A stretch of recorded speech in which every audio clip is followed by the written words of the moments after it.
Welcome back. How's it going? Hope you're having a good day today. I'm doing alright.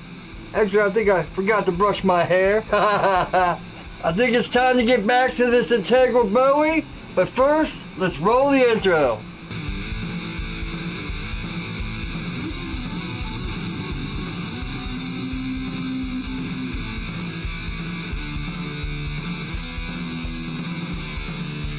Alright, now we got that out of the way, welcome. I think it's time to get back to this. We gotta get this heat treated, but first, what I want to do is put it in the sandblasting cabinet and just clean it up, see what we can do with it. I had to take the whole thing apart and clean out the stuff that was in there, because if you watched one of my last videos where I sandblasted, it got all clumpy and stuff. But I took the steel grate that was in there out, because it's always in my way. So I want to see how it works without the steel grate. So when I heat treat this, I want to heat treat the other project for the knife maker's build. And I'm going to make one of these for Heath from Shepherd's Ford H. This is the kind of knife he bought from me, and he said he wanted another one. So I'm just going to go ahead and trace this out and cut it. I'm going to make this out of 1095 too, and we'll do a Hamon. So this build I won't show. This is one of those off-camera builds that'll just show progress a little bit here and there. Alright, let's get to the sandblaster.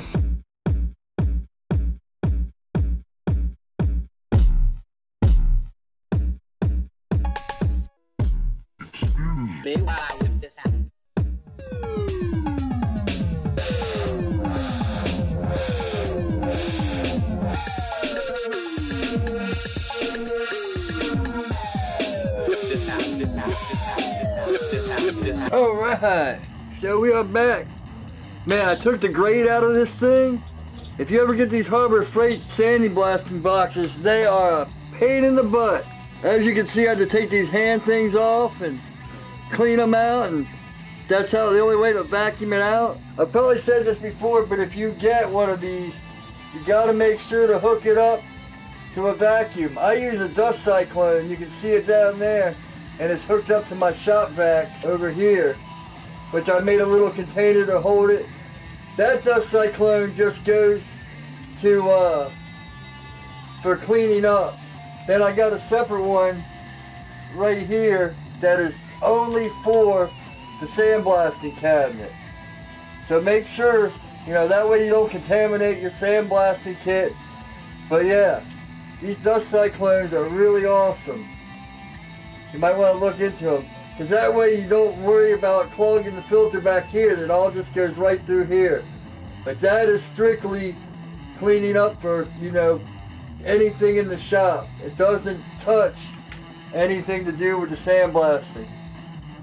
Alright, let's get to this. And once again, I gotta wear headphones, because I'm wearing, not only will the compressor kick on, but the vacuum's gonna be running the whole time. So enjoy some music.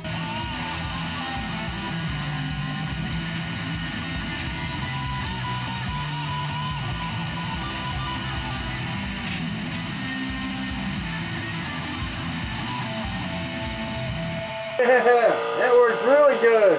Here we go, let's get it out.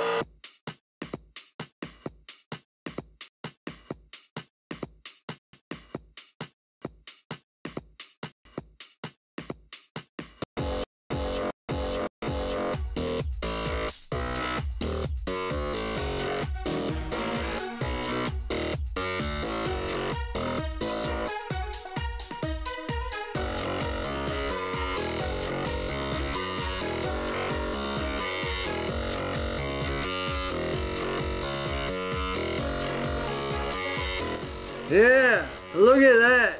So I might even heat treat this with anti-scale. I'm not gonna touch the bevels or touch anything else till after heat treat.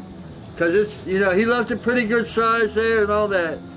So afterwards we could just, boom. I'll put some anti-scale on so it doesn't get any more. And then we'll just work it from there.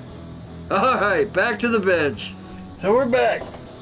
Alright, well check it out.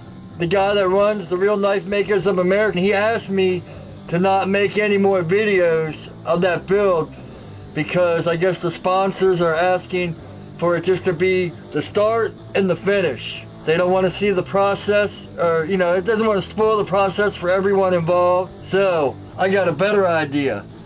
Since I'm making these two knives, or since I'm making one knife 1095 without, I'm just gonna heat treat it and then do the grinds.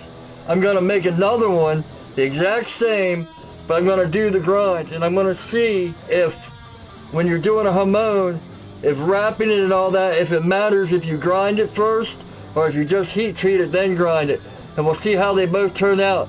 I'm gonna make them the exact same thing, and we'll see which one looks better, or if it makes any difference at all. I have to heat treat all 4 of these knives. Only 3 of them you'll see, but I'm just gonna make this all 3 projects come together, and this is the pre-heat treat. So let me finish this up. I'm gonna get this one ground, and then I've already put the sharpening notch, but I'm gonna do some jimping, and then I'm gonna put the clay on them, and then next video will be heat treating. All right, here we go. Let me go grind some bevels. Here we go. So you can see, once again, I always leave the center line thick before heat treat. I actually, this is a 3/16, so I just broke it into thirds, basically. Not exactly, but basically. All right, so old worn 36, I'm just gonna break the edges, and then we'll get the grind in. Remember, when I do bevels, you don't have to do it this way, but I always stop here. That way, after heat treat, I can come back and do whatever I want. It gives me all this room to mess around. All right, let's get this grind on.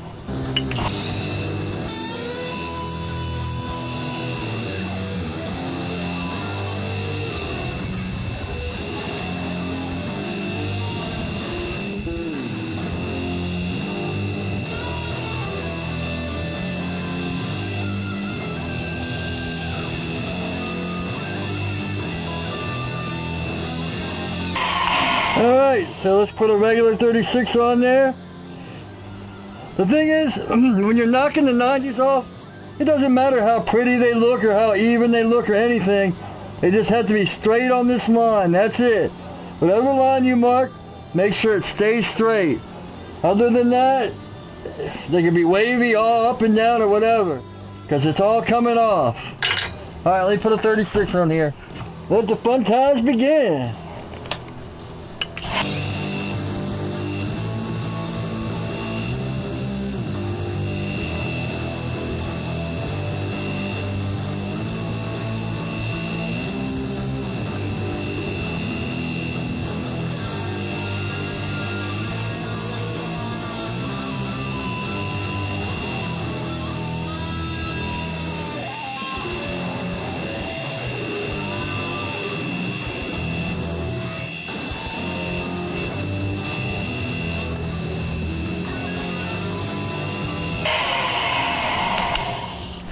Yeah, you see how it's bringing it down right here?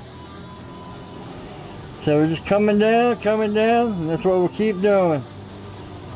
Bringing it in, bringing it in. It looks horrible now. It's like, oh man, look how bad that looks, but then it turns into that. But this still needs work too, but you just keep taking your time, work it and work it.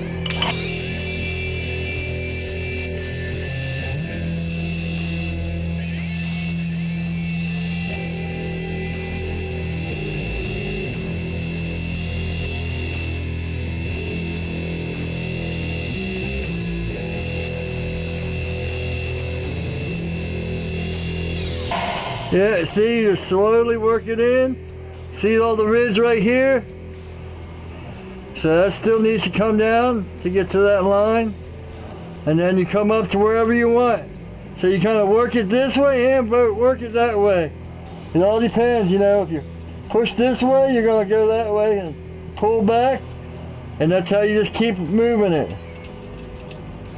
Both ways. It all depends on where your thumb is put and your fingers put and how you hold the knife.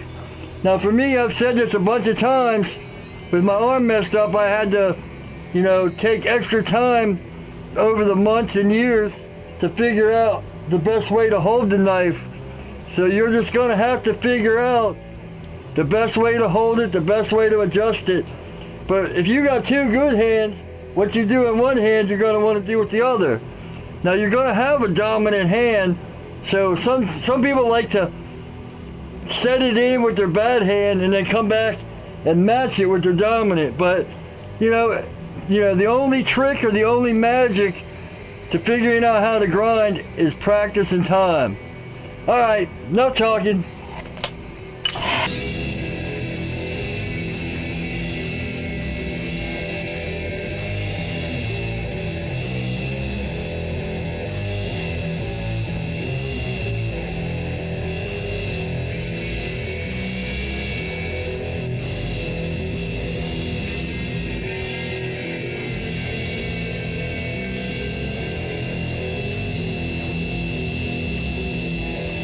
Once again, man, these lights, I don't know what it is about them, but they just keep going out, and they're on electricity. It's not like they're battery powered.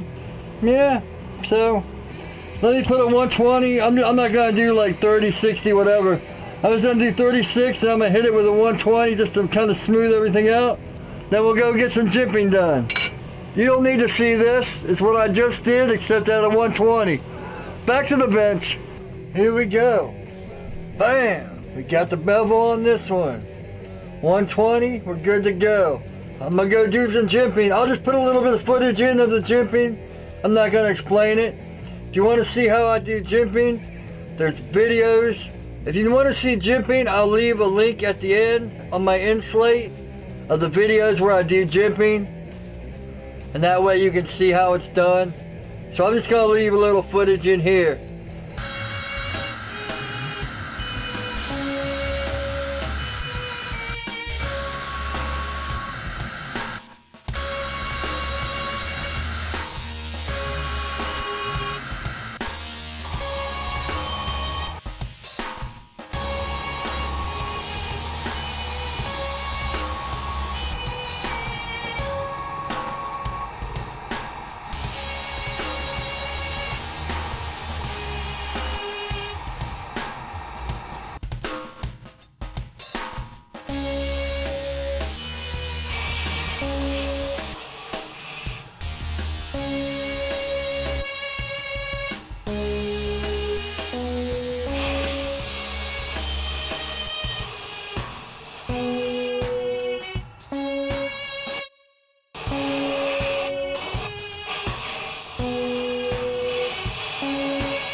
Alright, so there it is. Jimping on the one is thick. And this one, it's the first time I've actually done a 16th inch bit and not broken it. I figured out what it is. As you're pulling down the end mill, you got to use compressed air and blow the chips out as you're going slowly down. That way it doesn't break it off as it hits. Yeah, it's the first time I've actually done a full thing of jimping and not broken one of those small little bits. Man, that's so awesome. I'm so proud. Alright, so next video we'll be wrapping these in stainless steel tool wrap and normalizing them, and then after the normalize, we're gonna let them cool off for that night, and then I'll probably come back, wire them up, put on the clay, let that dry out overnight, and then it'll be heat treated. So that'll be the next video. Normalizing and heat treating. I don't know if you guys follow me on Instagram. The link's down here. Either here or here, one of the sides. But I have this really bad habit when I'm working in the shop, I just throw everything out into the other room. Now check this out. 4 bags, and they're all belts. There's one more bag of trash, but 4 of these, all these that you see right here are all just worn belts. Isn't that crazy? And also you can see on Instagram where I kind of showed in the stories how I did this with blowing it off with the compressed air. But I think that's about it for this one. I hope you enjoyed. Thanks for sticking around if you made it this far.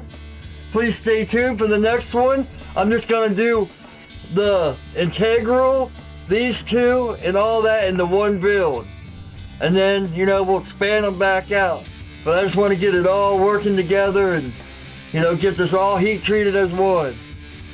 Alright, so please like, comment, subscribe, hit that little bell so you can see my new adventures and my new editing skills. I hope you enjoyed it. I'm trying to learn this B-roll and all that, so bear with me. It might be a little harsh and, you know, amateur, because that's what it is. I gotta learn. But it just shows you gotta stick to it and learn and keep practicing. And you'll get it. Alright, thanks again, and as always, take it easy.